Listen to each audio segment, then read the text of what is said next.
காட்சி திரை போட்டு மறைத்து விடலாம் என்று நினைப்பதாகவும் குற்றம் சாட்டினார். மின்துறை என்பது ஒரு மிகப்பெரிய துறை. அந்த துறையில என்னென்ன டிவிஷன்ஸ் இருக்கு, அதெல்லாம் எப்படி இயங்குது, அதுல இருக்கிற பிரச்சனைகள் என்ன, இதெல்லாம் ஒரு மாதம் 2 மாதம் அவர் எடுத்துக்கிட்டு ஆய்வு செய்து கொண்டு பிறகு இந்த பேட்டி கொடுக்கலாம் வரணுங்கிறதா என்னுடைய வேண்டுகோள். இந்த பதவி அவர் ஏற்ற நாள்ல இருந்தே பாத்தீங்கன்னா பேட்டி கொடுத்துக்கிட்டே இருக்கார். கரண்ட் கட்டுக்கு காரணம் என்னன்னு நாடே போராடுது அப்படின்னு கேட்டா ஒவ்வொரு நாளும் ஒரு காரணத்தை சொன்னார். இப்படி அவருக்கு வர்ற வாட்ஸ்அப் செய்தியை வைத்துக் கொண்டு பேசிக் கொண்டிருக்கிறார்.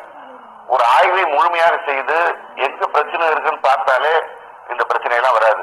எனவே மற்றவர்களுக்கு அறிவுரை சொல்வது, ஏரடியம் பேசுவது, நக்கல் பேசுவது, நையாண்டி பேசுவதை விட்டு ஆக்கப்பூர்வமாக அவர் செயல்பட்டால் முறையாகும்.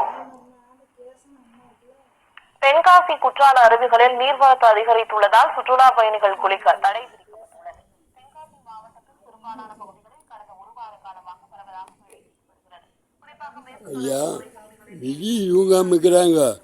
இந்த ஆளுங்க பழைய ஆளுகளை பூரா சோம்பேறித்தனம் பண்ணி கெடுத்து வச்சிருக்கிறாங்க. இந்த சோம்பேறியை சுறுசுறுப்பு பண்ணுறதுக்கு ஏன்னா அதுக்குத்தான் வெயில் அடிக்குது.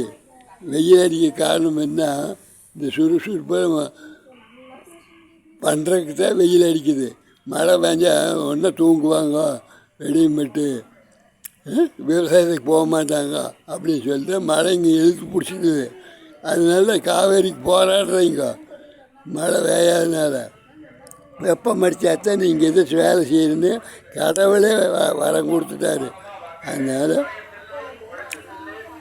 ஒன்று மேலே சுறுசுறுப்பாக இருக்குது. வெயில் அடித்தாத்தான் வேலை செய்வீங்க.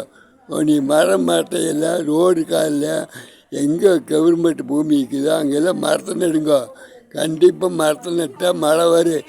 நீங்கள் அங்கே 2 இந்தியாவுக்குள்ளே தான் இருக்குது, கர்நாடகமும் தமிழ்நாடுமே. உங்களுக்கு தனியாக இருக்குதா ஐயா? அங்கேயே மழை பெய்யுது, இங்கே பெய்யலின்னா எட்டப்ப நாட்டை காட்டி கொடுக்குற பொய்.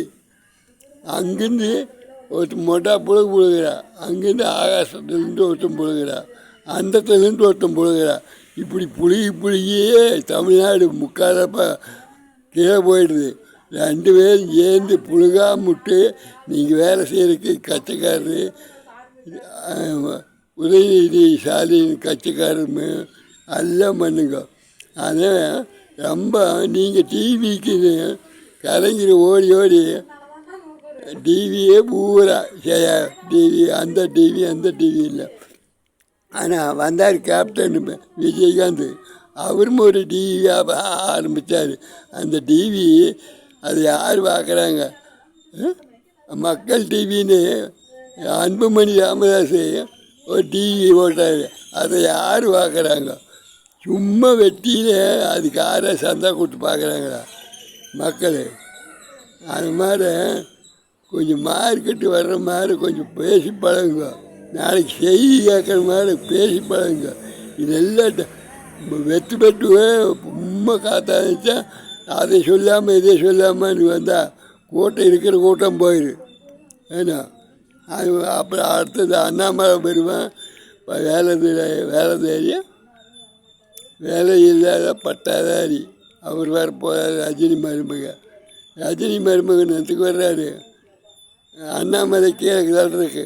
அண்ணாமலை எங்கேயாச்சும் கீழே போயிட்டா இல்லைன்னா அண்ணாமலையுமே கவக்கணுமே பிஜேபி கட்சியிலேருந்து எதுக்கு போவார்? 2 பேரும் ஒன்றா சேர்ந்து மந்த சேவை அமைப்பாங்க அவசரமையாக. அப்போ விஜயும் ஒரு பக்கம் இருக்கிறார். இது மும்மனை போட்டு தான் நடக்க போகுது. அடுத்தது 5 வருஷம் கழிச்சு பாருங்க. இது உறுதி. வணக்கம்.